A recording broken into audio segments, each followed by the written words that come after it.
നമസ്കാരം. ഒരിക്കൽ കൂടി എല്ലാവർക്കും ഇന്നത്തെ ഓൺലൈൻ ക്ലാസ്സിലേക്ക് സ്വാഗതം. നമ്മൾ ഇന്നിവിടെ പഠിക്കാൻ പോകുന്നത് കെമിക്കൽ കൈനറ്റിക്സിലെ മറ്റൊരു പ്രധാനപ്പെട്ട ഭാഗമായ elementary and complex reactions. Elementary and complex reactions. കഴിഞ്ഞ ക്ലാസ്സുകളിൽ നമ്മൾ എന്തെല്ലാം പഠിച്ചു, അല്ലെങ്കിൽ ഈ ചാപ്റ്ററിൽ നമ്മൾ എവിടെ വരെ പഠിച്ചെത്തി? റേറ്റ് എന്താണ്, റേറ്റ് ലോ എന്താണ്, റേറ്റ് ഇക്വേഷൻ എന്താണ്, ഓർഡർ എങ്ങനെ കണ്ടുപിടിക്കാം, ഏതെല്ലാം വ്യത്യസ്ത രീതിയിലുള്ള റിയാക്ഷൻസ് ഓർഡറുകളുണ്ട്, അതിനെന്തെല്ലാം എക്സാമ്പിൾസ് നമ്മൾ പഠിച്ചു കഴിഞ്ഞു. മോളിക്കുലാരിറ്റി എന്താണ്, different types of example for molecularity reaction, difference between order and molecularity. ഇത്രയും കാര്യമാണ് നമ്മൾ കഴിഞ്ഞ ക്ലാസ്സുകളിലായി ഡിസ്കസ് ചെയ്തത്. ഇന്നിവിടെ നമ്മൾ ചർച്ച ചെയ്യാൻ പോകുന്നത് എലമെന്ററി ആൻഡ് കോംപ്ലക്സ് റിയാക്ഷൻ എന്ന ടോപ്പിക്കിനെ പറ്റിയാണ്.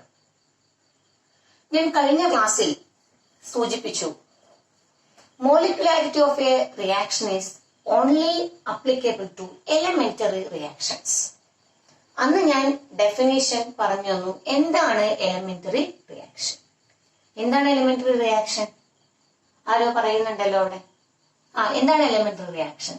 The reaction which takes place only single step. ഒരൊറ്റ സ്റ്റെപ്പിലൂടെ റിയാക്ഷൻ കഴിഞ്ഞുവെങ്കിൽ അത്തരം റിയാക്ഷൻസിനെ പറയുന്ന പേരാണ് എന്തെന്നുള്ളത് എലമെന്ററി റിയാക്ഷൻസ്. അങ്ങനെയാണെങ്കിൽ എന്താണ് complex reaction? The reaction which takes place more than one step. Reaction which takes place more than one step. ഒന്നിൽ കൂടുതൽ സ്റ്റെപ്പുകൾ എടുത്തുകൊണ്ടാണ് റിയാക്ഷൻ കംപ്ലീറ്റ് ആകുന്നതെങ്കിൽ അത്തരം റിയാക്ഷൻസിനെ പറയുന്ന പേരാണ് കോംപ്ലക്സ് റിയാക്ഷൻ എന്ന് പറയുന്നത്. ഈ കോംപ്ലക്സ് റിയാക്ഷന് എക്സാമ്പിൾ നമുക്ക് നോക്കാം. നിങ്ങൾക്ക് വളരെ പരിചിതമായ എക്സാമ്പിൾ ആണ് ഇത്. നമ്മൾ കഴിഞ്ഞ വർഷം ഹൈഡ്രജൻ എന്ന ചാപ്റ്ററിൽ പഠിച്ച റിയാക്ഷൻ ആണ്. അതുകൊണ്ടാണ് ടീച്ചർ ഈ റിയാക്ഷൻ നിങ്ങൾക്ക് വേണ്ടി തിരഞ്ഞെടുത്തത്. Decomposition of hydrogen peroxide in alkaline medium.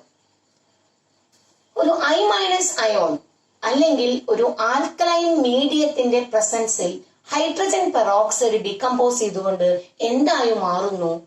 അവിടെ വാട്ടറും ഓക്സിജനുമായി മാറുന്നു.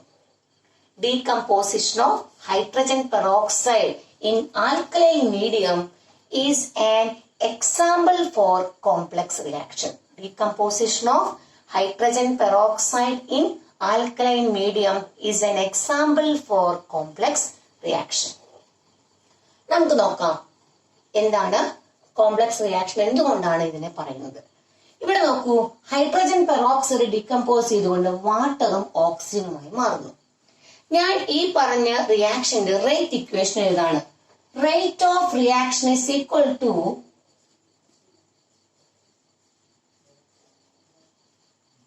Minus d into concentration of H2O2 by dt. ഇതാണ് ഞാൻ മുകളിൽ എഴുതിയിരിക്കുന്ന റിയാക്ഷന്റെ rate equation. Rate of reaction is equal to minus D into concentration of H2O2 by dt. ഞാൻ rate equation എഴുതി കഴിഞ്ഞു. ഈ ഇക്വേഷൻ നോക്കിക്കഴിഞ്ഞാൽ നിങ്ങൾക്ക് മനസ്സിലാക്കാൻ സാധിക്കും ഈ പറയുന്ന റിയാക്ഷന്റെ ഓർഡർ എന്താണ്. ഈ എഴുതിയിരിക്കുന്ന റിയാക്ഷന്റെ ഓർഡർ എന്താണ്? അതെ, എന്താണ് order? This is an example for first order reaction. The reaction follows first order kinetics with respect to hydrogen peroxide and with respect to I- ions. രണ്ട് വെച്ച് കമ്പയർ ചെയ്ത് നോക്കിക്കഴിഞ്ഞാൽ നമുക്ക് മനസ്സിലാക്കാൻ സാധിക്കും റിയാക്ഷൻ ഏത് ഓർഡർ ആണ് ഫോളോ ചെയ്യുന്നത്. Reaction follows first order kinetics. അപ്പൊ ഇത് ആദ്യത്തെ കാര്യം നിങ്ങൾക്ക് മനസ്സിലായല്ലോ. ഇതൊരു കോംപ്ലക്സ് റിയാക്ഷൻ എക്സാമ്പിൾ ആണ്. ഞാൻ ആ റിയാക്ഷന്റെ റേറ്റ് ഇക്വേഷൻ എഴുതി, എനിക്ക് അത് ഏത് ഓർഡർ ആണ് ഫോളോ ചെയ്യുന്നതെന്ന് മനസ്സിലായി. Reaction follows first order kinetics. ഇനി നമുക്ക് നോക്കാം എന്തുകൊണ്ടാണ് ഈ റിയാക്ഷനെ ഒരു കോംപ്ലക്സ് റിയാക്ഷൻ എന്ന് വിളിച്ചത്. നമുക്ക് നോക്കാം. ഈ ഒരു റിയാക്ഷൻ ഇതും നിങ്ങൾ കഴിഞ്ഞ ക്ലാസ്സിൽ കഴിഞ്ഞ വർഷം പഠിച്ചിട്ടുണ്ട്. നമ്മൾക്കറിയാം ഈ പറയുന്ന റിയാക്ഷൻ ഒരൊറ്റ സ്റ്റെപ്പിലൂടെ മാത്രമല്ല കംപ്ലീറ്റ് ആകുന്നത്. എങ്ങനെയാണ് റിയാക്ഷൻ നടക്കുന്നത് നമുക്ക് നോക്കാം. അതിൽ റിയാക്ടിങ് മോളിക്യൂൾ ഏതാണ് പറയൂ? H2O2 പ്ലസ് എന്തിന്റെ പ്രസൻസിലാണ് ഹൈഡ്രജൻ പെറോക്സൈഡ് ഡീകമ്പോസ് ചെയ്യുന്നത്? I- അയോണിന്റെ പ്രസൻസിലാണ് ഡീകമ്പോസ് ചെയ്യുന്നത്. H2O2 plus I- gives H2O plus IO-. This is the first step. ഇതാണ് റിയാക്ഷന്റെ ഫസ്റ്റ് സ്റ്റെപ്പ് എന്ന് പറയുന്നത്. ഇവിടെ വെച്ച് റിയാക്ഷൻ കംപ്ലീറ്റ് ആവുന്നുണ്ടോ? ഇല്ല. വീണ്ടും H2O2 അതുപോലെ തന്നെ IO- അയോൺസുമായി കൂടിച്ചേർന്ന് എന്തുണ്ടാകുന്നു? H2O plus I- plus O2. H2O plus I- plus O2. H2O plus I- plus O2. ഇതാണ് റിയാക്ഷന്റെ എന്തെന്ന് പറയുന്നത്. This is the second step. This is the second step. അപ്പൊ ഫസ്റ്റ് സ്റ്റെപ്പിൽ നിന്ന് നടക്കുന്നു. ഹൈഡ്രജൻ പെറോക്സൈഡ് I- ഡീകമ്പോസ് ചെയ്ത് H2O plus IO- ആയി മാറുന്നു. വീണ്ടും ഹൈഡ്രജൻ പെറോക്സൈഡ് IO- അയോൺസുമായി കൂടിച്ചേർന്ന് water plus I- plus O2. This is the second step. ഇങ്ങനെ രണ്ട് സ്റ്റെപ്പിലായിട്ടാണ് ഇവിടെ റിയാക്ഷൻ നടക്കുന്നത്. അതുകൊണ്ട് തന്നെയാണ് ഇത് എന്തെന്ന് പറയുന്നത്? ഇതിനെ കോംപ്ലക്സ് റിയാക്ഷൻ എന്ന് പറയുന്നത്. This reaction is known as complex reaction. This reaction is known as complex reaction. ഇനി നമുക്കറിയാം, നമ്മൾ ഇത്ര ദിവസം പഠിച്ച കെമിക്കൽ റിയാക്ഷൻ നോക്കുന്ന സമയത്ത് അതിൽ ഒരൊറ്റ സിംഗിൾ സ്റ്റെപ്പ് റിയാക്ഷൻ ആയിരുന്നു. ആ single step reaction rate equation നമുക്ക് എഴുതാൻ സാധിച്ചിരുന്നു. ഇവിടെ രണ്ട് സ്റ്റെപ്പ് നിങ്ങൾ എടുക്കുന്നുണ്ട്. ആ രണ്ട് സ്റ്റെപ്പിലൂടെ കടന്നുകൊണ്ടാണ് അവിടെ റിയാക്ഷൻ കംപ്ലീറ്റ് ആകുന്നത്. അങ്ങനെയാണെങ്കിൽ ഈ റിയാക്ഷന്റെ റേറ്റ് ഇക്വേഷൻ നമ്മൾ എങ്ങനെ കണ്ടെത്തും? നമ്മൾ കണ്ടെത്തുന്ന സമയത്ത് രണ്ട് ഇക്വേഷൻസ് ഉണ്ട്. ഇതിലെ ഫസ്റ്റ് സ്റ്റെപ്പ് എന്താണ്? That is the slow step reaction. Second step എന്താണ്? That should be follows fast. ആദ്യം നടക്കുന്ന റിയാക്ഷൻ, അതായത് H2O2 പ്ലസ് I- കൂടി ചേർന്ന് വാട്ടറും IO- ചേരുന്ന സ്ലോ സ്റ്റെപ്പ് ആണ്. അതേസമയം രണ്ടാമത് നടന്ന റിയാക്ഷൻ കംപ്ലീറ്റ് ആകുന്നത് വളരെ ഫാസ്റ്റ് ആണ്. ഇപ്പൊ കോംപ്ലക്സ് റിയാക്ഷനിൽ ഒന്നിൽ കൂടുതൽ സ്റ്റെപ്പ് ഉണ്ട്. അതിൽ ആദ്യത്തെ സ്ലോ സ്റ്റെപ്പാണ്, രണ്ടാമത്തേത് എന്താണ്? ഫാസ്റ്റ് ആണ്. ഇങ്ങനെ കോംപ്ലക്സ് റിയാക്ഷനുകളിൽ ഏതാണോ സ്ലോ സ്റ്റെപ്പ് പ്രോസസ് എന്ന് പറയുന്നത്, that should be the rate determining step. Complex റിയാക്ഷനുകളിൽ ഏതാണോ slowest step, that should be determining the rate of the reaction. അങ്ങനെയാണ് നമ്മൾ ഈ റേറ്റ് ഇക്വേഷൻ എഴുതിയിരിക്കുന്നത്. കോംപ്ലക്സ് റിയാക്ഷനുകളിൽ ഏതാണോ slow step, that slow step is the rate determining step. Slow step is the rate determining step. Clear ആയല്ലോ? അപ്പൊ എന്താണ് complex reaction എന്ന് മനസ്സിലായി. കോംപ്ലക്സ് റിയാക്ഷന്റെ റേറ്റ് ഇക്വേഷൻ നമ്മൾ എങ്ങനെ കണ്ടെത്തുന്നു? Complex reaction takes place more than one step. ആ നടക്കുന്ന സ്റ്റെപ്പുകളിൽ ഏതെങ്കിലും ഒരു സ്റ്റെപ്പ് എന്തായിരിക്കും? സ്ലോവസ്റ്റ് സ്റ്റെപ്പ് ആയിരിക്കും. ആ സ്റ്റെപ്പിനെ ബേസ് ചെയ്തുകൊണ്ടാണ് റിയാക്ഷന്റെ റേറ്റ് ഡിറ്റർമിൻ ചെയ്യുന്നത്. So slowest step is the rate determining step. ഇത്രയും പറഞ്ഞ കാര്യങ്ങൾ നിങ്ങൾക്ക് മനസ്സിലായി എന്ന് വിചാരിക്കുന്നു. അങ്ങനെയാണെങ്കിൽ നമുക്ക് അടുത്ത ടോപ്പിക്കിലേക്ക് പോകാം. അപ്പൊ കോംപ്ലക്സ് റിയാക്ഷൻ എന്താണ്, അതിന്റെ റേറ്റ് ഇക്വേഷൻ എങ്ങനെ കണ്ടുപിടിക്കും, എങ്ങനെയാണ് നമ്മൾ കോംപ്ലക്സ് റിയാക്ഷൻ റേറ്റ് ഇക്വേഷൻ എഴുതുന്നത് എന്നെല്ലാം നിങ്ങൾക്ക് മനസ്സിലായി. ഇനി നിങ്ങൾ പഠിക്കാൻ പോകുന്നത് വളരെയധികം ഇമ്പോർട്ടന്റ് ആയിട്ടുള്ള ഒരു ടോപ്പിക്കാണ്. Unit of rate constant. Unit of rate constant. ഇനി നമുക്ക് നോക്കാം എന്തിനാണ് ഈ യൂണിറ്റ് നമ്മൾ കണ്ടെത്തുന്നത്. കാരണം എന്താണ്? റേറ്റ് എന്ന് പറയുന്നത് 0 ഓർഡർ റിയാക്ഷൻ ഉണ്ട്, അതുപോലെ തന്നെ ഫസ്റ്റ് ഓർഡർ റിയാക്ഷൻ ഉണ്ട്, സെക്കൻഡ് ഓർഡർ, തേർഡ് ഓർഡർ, ഏത് വേണമെങ്കിലും, ഫ്രാക്ഷൻ ഓർഡർ, എന്ത് വേണമെങ്കിലും ആവാം. ഓരോ റിയാക്ഷനും ഓരോ യൂണിറ്റ് ആണ് ഫോളോ ചെയ്യുന്നത്. നമുക്ക് നോക്കി നോക്കാം. ആദ്യത്തെ rate constant for zero order reaction?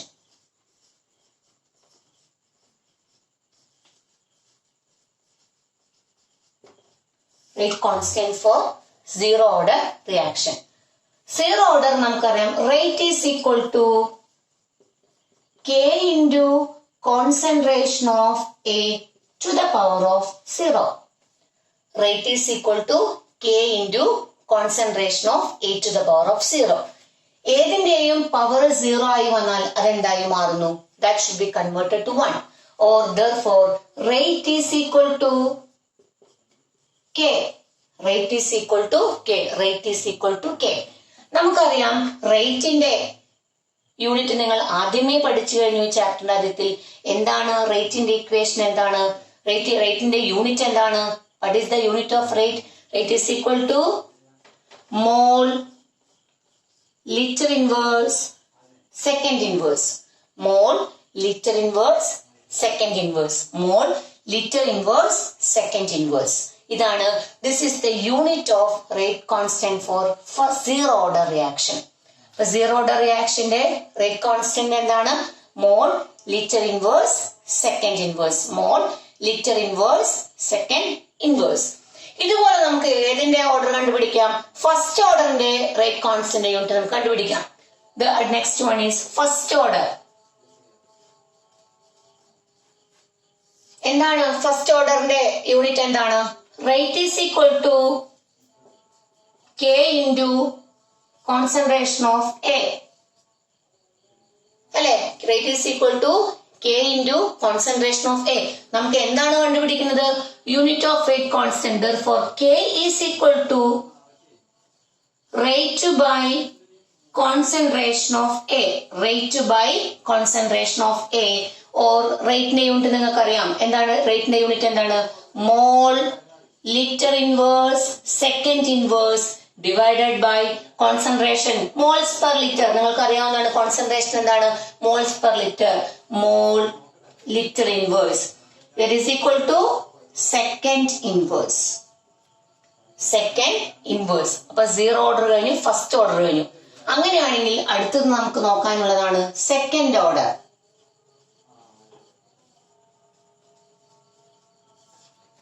Second order ഇതുപോലെ നിങ്ങളൊന്ന് തനിയെ ചെയ്തു നോക്കൂ.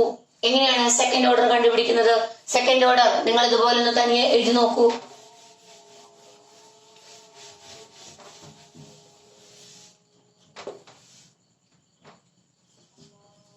സെക്കൻഡ് ഓർഡർ കണ്ടുപിടിച്ചു കഴിഞ്ഞു എന്ന് വിചാരിക്കുന്നു. എങ്ങനെയാണ് second order? Rate is equal to K into concentration of A to the power of 2. നമ്മൾ K is equal to rate by concentration of A square. What is the unit of rate? Rate is equal to mole liter inverse second inverse divided by concentration mole liter inverse square. That is equal to mole liter inverse second inverse divided by mole square liter raised to minus 2. That is equal to മോളും കൂടി പോയാൽ മോള് മുകളിലേക്ക് വന്ന് എന്ത് വരും? Mole inverse ആയിട്ട് മാറും. ലിറ്റർ റേസ് ടു മൈനസ് 1 ഇവിടെ ലിറ്റർ റേസ് ടു മൈനസ് 3 അപ്പൊ ലിറ്റർ ആയിട്ട് മാറും. Then second inverse. അപ്പൊ എന്ത് വരും? Litre mole inverse second inverse. This is the rate constant for second order. Second order. ഇതുപോലെ നിങ്ങൾ നിങ്ങളുടെ സയൻസ് ബുക്കിൽ നിങ്ങൾ എന്ത് കണ്ടെത്തുക? Rate constant for third order reaction നിങ്ങൾ ഇതുപോലെ തന്നെ കണ്ടെത്തുക. അപ്പോ സീറോ ഓർഡറിന്റെ യൂണിറ്റ് എന്താണ്? റേറ്റ് കോൺസ്റ്റന്റിന്റെ mole litre inverse second inverse. First ഓർഡറിന്റെ യൂണിറ്റ് എന്താണ് നിങ്ങൾക്ക് കിട്ടിയത്? Second inverse. ദെൻ സെക്കൻഡ് ഓർഡറിന്റെ എന്താണ് യൂണിറ്റ്? എന്താണ് കിട്ടിയത്? Litre mole inverse second inverse. Litre mole inverse second inverse. ഇനി ഇത്രയും കാര്യങ്ങൾ നിങ്ങൾക്ക് മനസ്സിലായി എന്ന് വിചാരിക്കുന്നു. ഇനി നമുക്ക് ഇത് കണ്ടെത്താൻ ഒരു എളുപ്പ വഴിയുണ്ട്. ഒരു സിംഗിൾ ഫോർമുലയിൽ നമുക്ക് ഇതെല്ലാം അപ്ലൈ ചെയ്താൽ എങ്ങനെ നമ്മൾ മറന്നുപോയി എന്ന് വിചാരിക്കുക. നമുക്കിതിന് ഉത്തരം കിട്ടേണ്ട പരീക്ഷയ്ക്ക് എഴുതുമ്പോ അപ്പൊ അത് കണ്ടുപിടിക്കേണ്ട ഒരു സൂത്രവാക്യം എളുപ്പത്തിലുള്ള ഒരു ടെക്നിക്ക് ടീച്ചർ പറഞ്ഞു തരാം. എല്ലാ യൂണിറ്റ് ഓഫ് റേറ്റ് കോൺസ്റ്റൻസും നമുക്ക് ഇത് അപ്ലൈ ചെയ്യാൻ സാധിക്കും. For the rate of reaction or unit of rate constant of reaction is equal to mole litre inverse 1 minus n second inverse. Mole litre inverse 1 minus n second inverse. അപ്പൊ ഇവിടെ നമുക്കൊന്ന് എഴുതി നോക്കി നോക്കാം. സീറോ ഓർഡറിന് നമുക്ക് കിട്ടിയ യൂണിറ്റ് എന്താണ്? Mole litre inverse second inverse. Mole litre inverse second inverse. First order നമുക്ക് എന്താണ് കിട്ടിയത്? Second inverse. സെക്കൻഡ് ഓർഡറിന് നമുക്ക് എന്താണ് കിട്ടിയത്? Litre mole inverse second inverse. ഇത് നമുക്ക് ഇവിടെ കിട്ടുമോ എന്ന് നോക്കാം. ഈ n എന്നുള്ള സ്ഥാനത്ത് എന്ത് കൊടുക്കുക? 0 ഒന്ന് കൊടുക്കുക. 0 ഒന്ന് കൊടുക്കുക. അപ്പൊ 1 മൈനസ് 0 ഇവിടെ 1 ആയിട്ട് മാറി. അപ്പൊ മോൾ litre inverse second inverse. Mole litre inverse second inverse. ഇനി ഇവിടെ നോക്കൂ. when n equal to 1, 1 minus 1 equal to 0. അപ്പൊ മോൾ റേസ്ഡ് ഇത് 0. ഈ പവർ മൊത്തം 1 ആയിട്ട് മാറി. സെക്കൻഡ് ഇൻവേഴ്സ് കിട്ടിക്കഴിഞ്ഞു. ഇനി that is equal to 2. 1 minus 2. അപ്പൊ ഇവിടെ -1 ആയി. -1 into -1. 1 liter. Mole into -1. Mole inverse. Mole raised to -1. Then second inverse. ഇപ്പൊ പിടികിട്ടിയോ? ആ n എന്ന് കാണുന്ന ഭാഗത്തെല്ലാം നിങ്ങൾ 0 ആണെങ്കിൽ 0 എന്ന് കൊടുക്കുക. 1 ആണെങ്കിൽ ഇവിടെ 1 എന്ന് സബ്സ്റ്റിറ്റ്യൂട്ട് ചെയ്യുക. 2 ആണെങ്കിൽ 2 എന്ന് സബ്സ്റ്റിറ്റ്യൂട്ട് ചെയ്ത് കഴിഞ്ഞാൽ നിങ്ങൾക്ക് വളരെ എളുപ്പത്തിൽ നിങ്ങൾക്ക് എന്ത് കിട്ടും? യൂണിറ്റ് ഓഫ് റേറ്റ് കോൺസ്റ്റന്റ് നിങ്ങൾക്ക് കിട്ടും. ഇനി എന്തിനാണ് ഈ റേറ്റ് കോൺസ്റ്റന്റ് നമുക്ക് തരേണ്ട ആവശ്യകത? കാരണം ഈ ടോപ്പിക്കുമായി ബന്ധപ്പെട്ട് നിങ്ങൾക്ക് പ്രോബ്ലംസ് ഉണ്ടായിരിക്കും. പ്രോബ്ലം ചെയ്യുന്ന സമയത്ത് നിങ്ങൾക്ക് ഏത് ഓർഡർ ഉള്ള പ്രോബ്ലമാണ് നിങ്ങൾക്ക് തരണം എന്നില്ല. പകരം ആ പ്രോബ്ലത്തിൽ നിങ്ങൾക്ക് എന്തുണ്ടാവും? റേറ്റ് കോൺസ്റ്റന്റിന്റെ വാല്യൂ നിങ്ങൾക്ക് തന്നിട്ടുണ്ടാവും. ഇപ്പൊ k is equal to എന്ന് പറഞ്ഞ ഈ റേറ്റ് കോൺസ്റ്റന്റിന്റെ വാല്യൂ നിങ്ങൾക്ക് തന്നിട്ടുണ്ടാവും. ആ വാല്യൂവിന്റെ കൂടെ അതിന്റെ യൂണിറ്റ് കൂടി തന്നിട്ടുണ്ടാവും. അപ്പോ വിചാരിക്കുക rate is equal to k into 3.6 into 10⁻⁻7 second inverse എന്നാണ് തന്നിരിക്കുന്നത് വിചാരിക്കുക. അപ്പൊ സെക്കൻഡ് ഇൻവേഴ്സ്, അപ്പൊ നിങ്ങളുടെ മനസ്സിലേക്ക് കടന്നു വരണം, സെക്കൻഡ് ഇൻവേഴ്സ് എന്ന് പറയുമ്പോൾ അത് ഏത് ഓർഡർ ആണ്? ഫസ്റ്റ് ഓർഡർ ആണ്. അപ്പൊ നമ്മൾ ആ ഇക്വേഷൻ ചെയ്ത് ഫസ്റ്റ് ഓർഡറിന്റെ റിയാക്ഷൻ അവിടെ സബ്സ്റ്റിറ്റ്യൂട്ട് ചെയ്തുകൊണ്ട് പ്രോബ്ലത്തിന്റെ വാല്യൂ കണ്ടെത്തണം. അതേസമയം നിങ്ങൾക്ക് തരികയാണ് റേറ്റ് കോൺസ്റ്റന്റ് വാല്യൂ ഇത്രയുടെ value into mole litre inverse second inverse എന്ന് തരികയാണ്. അപ്പൊ നിങ്ങളുടെ മനസ്സിലേക്ക് എന്ത് കടന്നു വരണം? നമ്മുടെ റിയാക്ഷൻ 0 ഓർഡർ കൈനറ്റിക്സ് ആണ്. അവിടെ ഏത് 0 ഓർഡർ റിയാക്ഷന്റെ ഇക്വേഷൻ അവിടെ സബ്സ്റ്റിറ്റ്യൂട്ട് ചെയ്യണം. ഇതിനു വേണ്ടിയാണ് നമ്മൾ ഈ യൂണിറ്റ് നിർബന്ധമായി നമുക്ക് അറിഞ്ഞിരിക്കണമെന്ന് പറയുന്നത്. അതുകൊണ്ടാണ് ടീച്ചർ വളരെ എളുപ്പത്തിൽ ഈ ഫോർമുല നിങ്ങൾക്ക് പഠിപ്പിച്ചു തന്നത്. എന്താണ്? Mole litre raise to -1 whole raise to 1 minus n second inverse.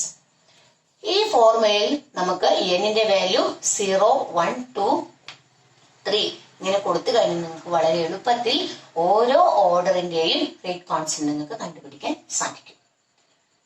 ഇനി അടുത്തതായി നമ്മൾ പഠിക്കാൻ പോകുന്നത് വളരെ എളുപ്പവും എന്നാൽ അതിലേറെ പരീക്ഷയ്ക്ക് എല്ലായ്പ്പോഴും ചോദിക്കുന്നതുമായ ഒരു ചോദ്യമാണ്.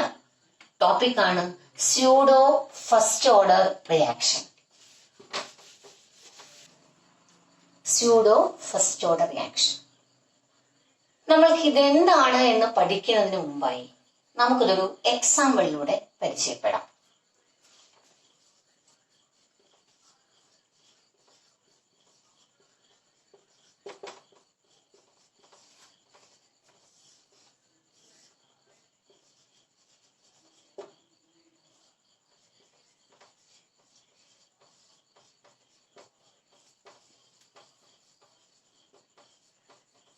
ഇതാണ് നമ്മുടെ റിയാക്ഷൻ. ഇത് നിങ്ങൾ 10ാം ക്ലാസ്സിലെല്ലാം ഓർഗാനിക് കെമിസ്ട്രിയിൽ പഠിച്ച ഒരു റിയാക്ഷൻ ആണ്. ഈ കോമ്പൗണ്ടുകൾ ഏതെല്ലാമാണെന്ന് നിങ്ങൾക്ക് കണ്ടെത്തുവാൻ സാധിച്ചുവോ? പറയൂ. ഞാൻ ആദ്യം എഴുതിയിരിക്കുന്ന കോമ്പൗണ്ട് ഏതാണ്? എന്താണ് അതിന്റെ ഇക്വേഷൻ? CH3COOC2H5. ഏതാണ് ആ കോമ്പൗണ്ട്? എന്താണ് ഇത്? ഏത് കാറ്റഗറിയിൽപ്പെട്ട കോമ്പൗണ്ട് ആണ്? RCOOR. ആരോ പറയുന്നുണ്ട്. That is ester. Yes, very good. ഇതെന്താണ് സാധനം? Ethyl acetate. Ethyl acetate. Water, ആസിഡും വാട്ടറുമായി കൂടിച്ചേർന്ന് എന്ത് കിട്ടുന്നു? CH3COOH plus C2H5OH. ഈ പറയുന്ന റിയാക്ഷനെ പറയുന്ന പേരാണ്, ഈ കാണുന്ന റിയാക്ഷനെ പറയുന്ന പേരാണ് the hydrolysis of ethyl acetate. Hydrolysis of ester. Hydrolysis of ethyl acetate എന്ന് പറയാം. Hydrolysis of ester in presence of dilute acid. Ester molecule ഒരു ഡയലൂട്ട് ആസിഡ്, ആസിഡ് എന്ന് പറയുന്ന സ്ഥാനത്ത് ചില ബുക്കുകൾ നിങ്ങൾക്ക് HCl എന്ന് കാണാം. ഡയലൂട്ട് HCl ആവാം, ഡയലൂട്ട് H2SO ആവാം, ഏത് വേണമെങ്കിലും ആവാം. So decomposition of ester in presence of dilute acid എന്തായിട്ട് മാറുന്നു? ആസിഡും അതുപോലെ തന്നെ ആൽക്കഹോളുമായിട്ട് മാറുന്നു. Decomposition of ester in dilute acid. ഈ ഒരു ഇക്വേഷൻ നിങ്ങൾക്ക് തന്നു കഴിഞ്ഞു. നിങ്ങളോട് ഞാൻ എഴുതാൻ പറയുകയാണ് ഇതിന്റെ റേറ്റ് ഇക്വേഷൻ. നിങ്ങളൊന്ന് എഴുതൂ. Rate is equal to K into, ഒന്ന് എഴുതൂ. നിങ്ങളൊന്ന് നിങ്ങളുടെ ബുക്കിൽ എഴുതി നോക്കൂ. ഇതിന്റെ റേറ്റ് ഇക്വേഷൻ എങ്ങനെ എഴുതും നമ്മൾ? Rate is equal to K into concentration of CH3COO C2H5. നിങ്ങൾ നിങ്ങളുടെ ബുക്കിൽ എന്ത് എഴുതിയിട്ടുണ്ടാവും? അതോടൊപ്പം തന്നെ നിങ്ങൾ എന്ത് എഴുതി? കോൺസെൻട്രേഷൻ ഓഫ് H2O എന്ന് എഴുതി കാണും. നിങ്ങൾക്ക് എന്ത് ഓർഡർ കിട്ടി? Second order. വളരെ എളുപ്പത്തിൽ നിങ്ങൾ മറുപടി പറയുമെന്ന്, ഇതൊരു സെക്കൻഡ് ഓർഡർ റിയാക്ഷൻ അല്ലേ ടീച്ചർ എന്ന്. പക്ഷെ ഞാൻ പറയുന്നു ഇത് എന്തിന് എക്സാമ്പിൾ ആണ്? This is an example for first order reaction. ഇതെന്തിന് എക്സാമ്പിൾ ആണ്? ഒരു ഫസ്റ്റ് ഓർഡർ റിയാക്ഷൻ എക്സാമ്പിൾ ആണ്. അപ്പൊ നമുക്ക് നോക്കാം എന്തുകൊണ്ട് ഇതൊരു ഫസ്റ്റ് ഓർഡറിൽ മാറി. ഇപ്പോൾ നിങ്ങൾ എഴുതുന്നത് വളരെ ശരിയാണ്. ഞാൻ പഠിപ്പിച്ചത് പ്രകാരം നിങ്ങൾ എങ്ങനെ തന്നെയാണ് എഴുതേണ്ടത്. Rate is equal to K into concentration of CH3COO C2H5 into concentration of H2O എന്ന് തന്നെയാണ് നിങ്ങൾ എഴുതേണ്ടത്. പക്ഷേ ഞാൻ എന്ത് എഴുതുന്നില്ല ഇവിടെ? കോൺസെൻട്രേഷൻ ഓഫ് H2O എന്ന് എഴുതുന്നില്ല. നിങ്ങൾ കഴിഞ്ഞ വർഷം +1 ക്ലാസ്സുകളിൽ നിങ്ങൾ പഠിച്ചിട്ടുണ്ട്. ഏതെങ്കിലും ഒരു കോമ്പൗണ്ടിന്റെ ഒരു സൊല്യൂഷൻ ആവട്ടെ, എന്തോ ആയിക്കോട്ടെ, അത് എക്സസ് കോൺസെൻട്രേഷൻ ആണെങ്കിൽ that concentration is taken as unity. അതെന്തായി നമ്മൾ കൺസിഡർ ചെയ്യുന്നു? 1. Concentration is taken as unity. Value should be 1. അപ്പൊ വാട്ടറിന്റെ കോൺസെൻട്രേഷൻ പോയി. അപ്പോൾ rate is only depend upon what? Concentration of CH3COO C2H5. Rate is only depends upon concentration of CH3COO C2H5. Therefore, this is an example for first order reaction. ഇങ്ങനെയുള്ള ആളുകളെ വിളിക്കുന്ന പേരാണ് എന്ത്? Pseudo first order reactions. അപ്പൊ എന്താണ് pseudo first order reaction? Reactions which appear to be higher order but actually follows first order kinetics. Reactions which appear to be higher order. Reaction നമ്മൾ expect ചെയ്യുന്നത് എന്താണ്? ഈ റിയാക്ഷൻ തന്നെ നോക്കൂ. നമ്മൾ എന്താണ് എക്സ്പെക്ട് ചെയ്യുന്നത്? അതൊരു സെക്കൻഡ് ഓർഡർ റിയാക്ഷൻ ആയിട്ടാണ് എക്സ്പെക്ട് ചെയ്യുന്നത്. പക്ഷേ അത് ഏത് ഓർഡർ ആണ് ഫോളോ ചെയ്യുന്നത്? ഫസ്റ്റ് ഓർഡർ ആണ് ഫോളോ ചെയ്യുന്നത്. So reactions which appear to be higher order but actually follows first order kinetics. എന്തുകൊണ്ട് ഫോളോ ചെയ്യുന്നു? ഫസ്റ്റ് ഓർഡർ കൈനറ്റിക്സ് ആണ് ഫോളോ ചെയ്യുന്നത്. ഇത്തരം റിയാക്ഷൻസിനെ കോമൺ ആയി പറയുന്ന പേരാണ് എന്ത്? Pseudo first order reaction. These reactions are commonly known as pseudo first order reaction. ഇനി മറ്റൊരു റിയാക്ഷൻ ഞാൻ നിങ്ങൾക്ക് പറഞ്ഞു തരാം. ആ പറയുന്ന റിയാക്ഷൻ നിങ്ങൾ വളരെയധികം ആ പറയുന്ന വാക്ക് നിങ്ങൾ നല്ലോണം മനസ്സിൽ കുറിച്ചിടണം. കാരണം നിങ്ങൾക്ക് സെക്കൻഡ് ഇയറിൽ തന്നെ മറ്റൊരു ചാപ്റ്ററിൽ നിങ്ങൾക്ക് പരീക്ഷയ്ക്ക് ചോദിക്കുന്ന ഒരു വാക്കാണത്. ആ പറയുന്ന റിയാക്ഷൻ നിങ്ങൾക്ക് എന്തിന് എക്സാമ്പിൾ ആണ്? ഇതുപോലെയുള്ള സ്യൂഡോ ഫസ്റ്റ് ഓർഡർ റിയാക്ഷന് എക്സാമ്പിൾ ആണ്. നമുക്ക് നോക്കാം എന്താണ് ആ ഇക്വേഷൻ എന്ന്. Inversion of cane sugar.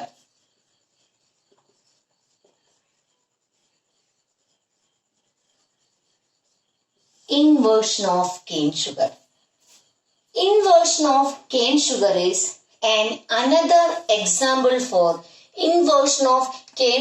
is another example for എന്ത് സ്യൂഡോ ഫസ്റ്റ് ഓർഡർ റിയാക്ഷൻ. അപ്പൊ എന്താണ് ഇൻവേർഷൻ ഓഫ് കെയിൻ ഷുഗർ നമുക്ക് നോക്കാം. എന്താണ് കെയിൻ ഷുഗറിന്റെ ഫോർമുല?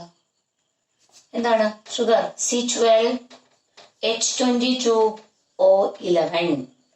C12H22O11. ഇതന്നെ ഇക്വേഷൻ. ബാക്കി H2O takes place in dilute acid that is converted into C6H12O6 plus C6H12O6 എന്തായിട്ട് മാറുന്നു?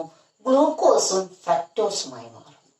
ഇതും എന്താ ഇക്വേഷൻ ആയിട്ട് എങ്ങനെയായിരുന്നു നിങ്ങൾക്ക് പറയാവുന്നുള്ളൂ. വളരെ എളുപ്പത്തിൽ നിങ്ങൾക്ക് പറയാൻ സാധിക്കും. Rate is equal to K into concentration of C12H22O11. So this is an example also for first order reaction. So reactions which appear to be higher order but actually follows first order kinetics. Reaction എന്താണ്? Higher order kinetics ആണ് follow ചെയ്യുന്നത് നമുക്ക് തോന്നും. പക്ഷെ അത് എന്താണ് follow ചെയ്യുന്നത്? Actually follows first order kinetics. അത്തരം റിയാക്ഷൻസിനെ കോമൺ ആയി പറയുന്ന പേരാണ് എന്ത്? Pseudo first order reaction. അപ്പൊ പരീക്ഷയ്ക്ക് എങ്ങനെയാണ് ചോദ്യം വരിക? What do you mean by pseudo first order reaction? Give example. അല്ലെങ്കിൽ ഈ പറയുന്ന ഒരു റിയാക്ഷൻ തന്നുകൊണ്ട് നിങ്ങളോട് പറയും ഇത് ഏത് ടൈപ്പ് ഓർഡറിന് എക്സാമ്പിൾ ആണ്, അതിനെപ്പറ്റി എക്സ്പ്ലെയിൻ ചെയ്യുക. അപ്പൊ എന്തായാലും ഈ പറയുന്ന 2 എക്സാമ്പിൾ നിങ്ങൾ നല്ലോണം പഠിക്കുക, നല്ലോണം മനസ്സിലാക്കി വെക്കുക, തെറ്റിക്കരുത്. ഇതെന്തിന് എക്സാമ്പിൾ ആണ്? സ്യൂഡോ ഫസ്റ്റ് ഓർഡർ റിയാക്ഷൻ ആണ്. ഏതെല്ലാം? ഒന്ന് decomposition of ethyl acetate in presence of dilute acid. രണ്ടാമത്തെ എക്സാമ്പിൾ എന്താണ്? Inversion of cane sugar. ഇതെന്താ നമുക്ക് പിന്നീട് പഠിക്കാം. വരും ക്ലാസ്സുകളായിട്ടെല്ലാം നമുക്ക് ഇതിനെ പറ്റി പഠിക്കാം. ഈ 2 എക്സാമ്പിളുകളും നല്ലോണം മനസ്സിലാക്കി വെക്കുക. അപ്പോ ഇന്നത്തെ ക്ലാസ്സിൽ നമ്മൾ എന്തെല്ലാമാണ് പഠിച്ചത്? എന്താണ് കോംപ്ലക്സ് റിയാക്ഷൻ, അതിന് റേറ്റ് ഇക്വേഷൻ എങ്ങനെ എഴുതും, എങ്ങനെയാണ് നമ്മൾ കോംപ്ലക്സ് റിയാക്ഷന്റെ റേറ്റ് ഇക്വേഷൻ കണ്ടുപിടിക്കുന്നത്, യൂണിറ്റ് ഓഫ് റേറ്റ് കോൺസ്റ്റന്റ് എന്താണ്, അതുപോലെ തന്നെ മറ്റൊരു കാര്യമാണ് ഇപ്പോൾ നമ്മൾ പഠിച്ചിട്ടുള്ള സ്യൂഡോ ഫസ്റ്റ് ഓർഡർ റിയാക്ഷൻ. അപ്പോ ഇതുവരെയുള്ള കാര്യങ്ങളെല്ലാം നിങ്ങൾക്ക് മനസ്സിലായി കാണുമെന്ന് വിചാരിക്കുന്നു. ഇതെല്ലാം നിങ്ങൾ പഠിച്ച് നിങ്ങളുടെ സയൻസ് ബുക്കിൽ എഴുതി വെക്കുക. നന്നായി പഠിക്കുക. വീണ്ടും നമുക്ക് അടുത്ത ക്ലാസ്സിൽ കാണാം. നന്ദി, നമസ്കാരം.